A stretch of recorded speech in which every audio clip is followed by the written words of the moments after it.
May customer nga na dumating dito sa shop namin kanina at dala nga niya itong picture frame na to at bukod nga niyan ay dala nga rin pala niya itong lagayan at itong pera na nakasobre pa nga. Bali ito nga palang pera na dala ng customer ay ang gusto nga niya dito ay ipalagay sa may arrangement kasama na nga din pala ng mga bulaklak. Ang gusto nga rin niyang style ng mga pera dito ay kitang kita kaya naman nga ganito yung naisipan kong gawin para naman nga masunod ko ano nga yung gusto niya. Mabuti na nga lang talaga at nung dumating nga itong customer na to ay wala na nga masyadong customer kaya naman nga napagtuunan ko talaga ng oras kung paano nga yung gagawin dito. Medyo matagal nga din kasi yung style na gusto ng customer dito dahil yun nga mga pera na ilalagay ay gusto niya ay kitang kita at ididikit ko pa nga ito ng tape isa-isa. Nakagawa na nga rin ako dati ng katulad na style nito pero this time nga ikalahati lang yung pinaka-arko kasi naman nga ay konti lang yung piraso ng pera na ilalagay. 32 piraso nga lang kasi yung papel na pera na ilalagay natin dito at nagkakahalaga nga ito ng 16,000 reals or kung i-convert naman sa Philippine peso ay nasa 245,000 mahigit nga ito. Aba pag nga siguro ikaw ang nakatanggap ng ganitong karaming pera ay baka naman nga talagang mapalundag ka pa nga sa saya nak ng tutsa.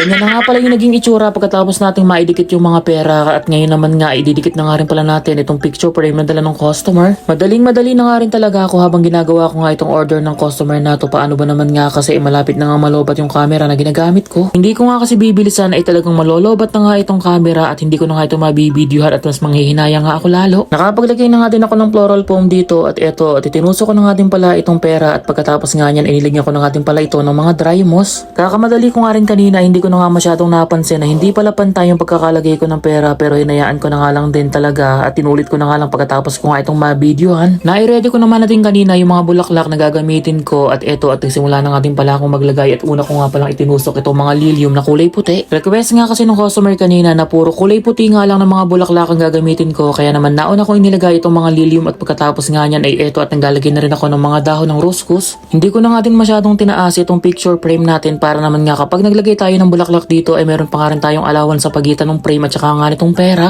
After ko nga palang maitusok itong mga roscus ay eto at sinimulan ko na nga din pala ang paglalagay nitong mga lilium na kulay puti na to at sinunod ko na nga din itong mga kulay puti na mga roses. At habang pinagpapatuloy natin yung paglalagay ng mga bulaklak ay shoutout po kay Ate Diana Raya, kay Jedor Arrubio, kay Cherry Monsanto, kay Ramon Isabela at kay Dagdagan Apple Bianca. Shoutout din po kay Adel Argel, kay Jean Peralta, kay Jessamine Minet Vasquez Relosa, kay Ruth Feliciano at kay Marilu Arandelia. Napakasimple nga lang talaga nitong arrangement natin na to at ang gusto nga talaga ng customer ay single color lang ng mga bulaklak. Medyo nakukulangan pa nga ako ng bulaklak dito sa may harapan kaya naman nga eto at nilagay ko na lahat ng mga natitirang mga lilium. Nangangalahati na rin yung Ramadan dito kaya naman nga talagang napaka-busy pa nga din namin lalo na nga sa huling linggo ng Ramadan. At eto nga mga bakla at ganito nga lang kasimple itong arrangement natin kaya naman nga eto at inisprayan ko na nga din pala ito ng tubig.